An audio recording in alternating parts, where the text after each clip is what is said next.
بسم الله الرحمن الرحيم. الحمد لله رب العالمين الرحمن الرحيم مالك يوم الدين. إياك نعبد وإياك نستعين. اهدنا الصراط المستقيم صراط الذين أنعمت عليهم غير المغضوب عليهم ولا الضالين. آمين.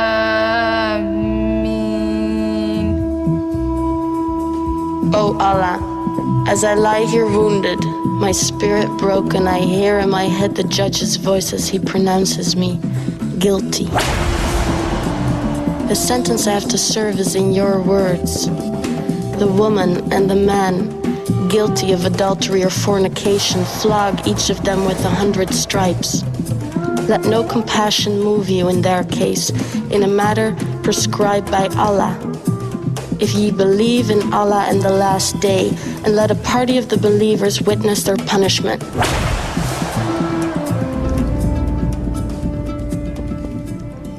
Two years ago, on a sunny day, while at the souk, my eyes were caught by those of Rahman, the most handsome man I have ever met. After that day, I couldn't help but notice his presence whenever I went to the marketplace, and I was thrilled when I learned that his appearance at the bazaar was not a coincidence.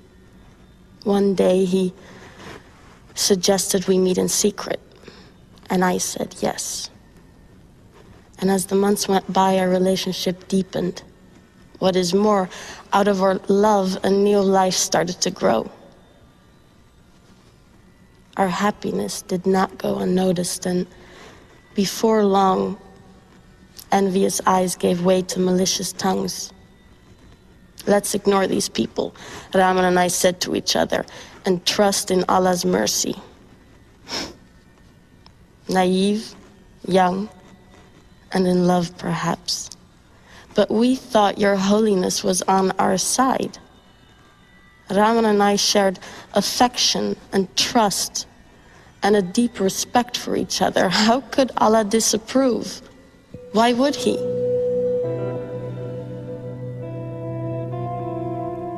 When I was 16, my father broke the news to me in the kitchen.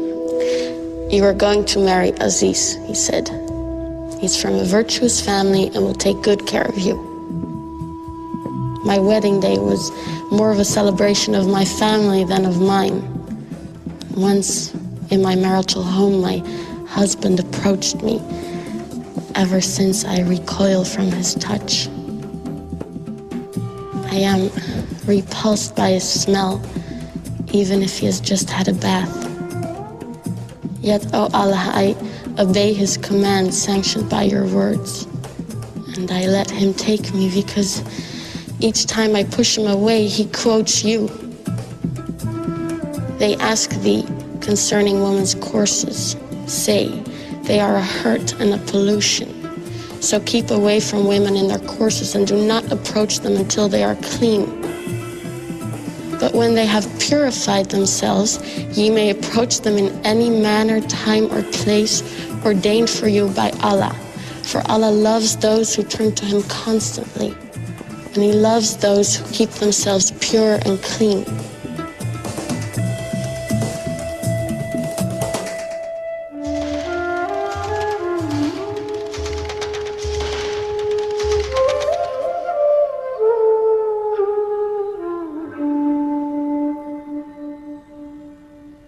O Allah, Most High, You say that men are the protectors and maintainers of women because you have given the one more strength than the other. I feel at least once a week the strength of my husband's fist on my face.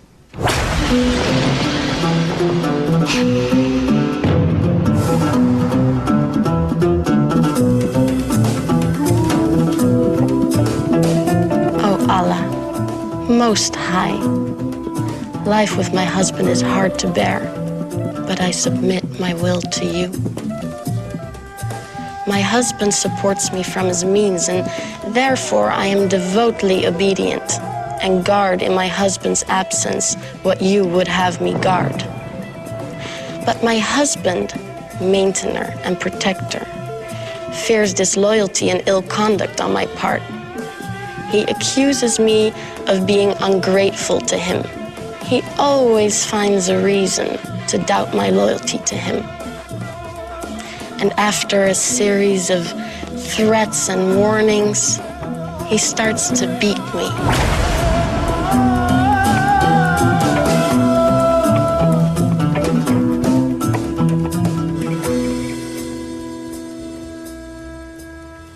O Allah, most gracious, most merciful, just as you demand of the believing woman, I lower my gaze and guard my modesty. I never display my beauty in ornaments, not even my face or hands. I never strike with my feet in order to draw attention to my hidden ornaments, not even at parties.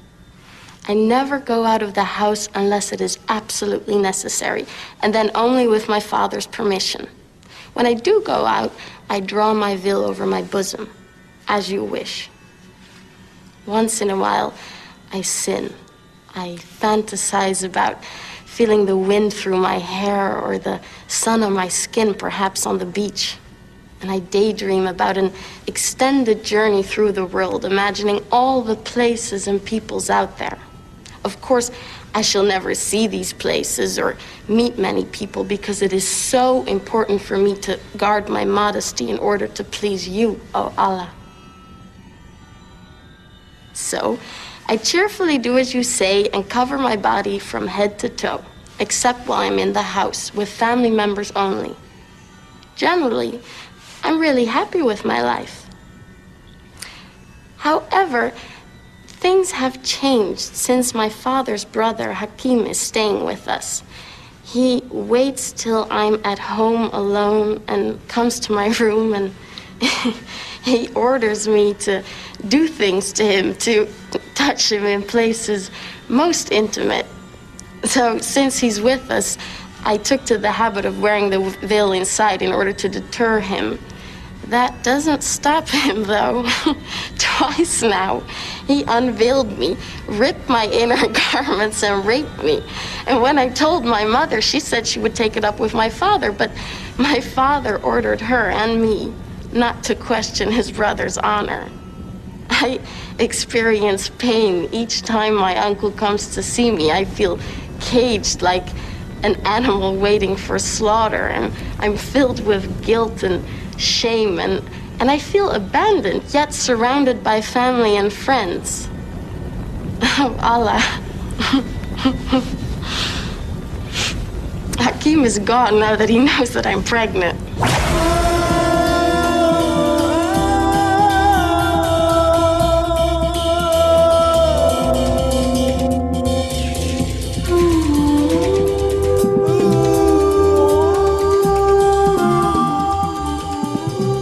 The verdict that has killed my faith and love is in your holy book. Faith in you, submission to you, feels like self-betrayal. Oh Allah, giver and taker of life, you admonish all who believe to turn towards you in order to attain bliss. I have done nothing my whole life but turn to you.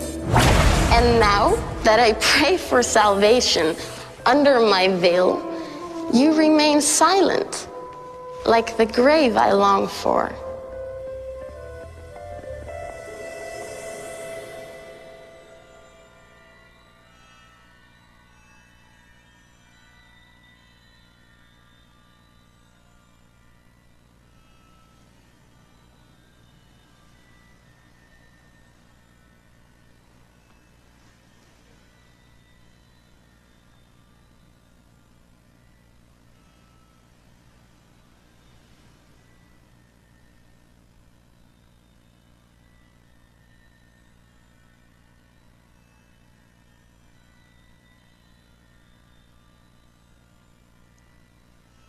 Assalamualaikum warahmatullah. Assalamualaikum warahmatullah.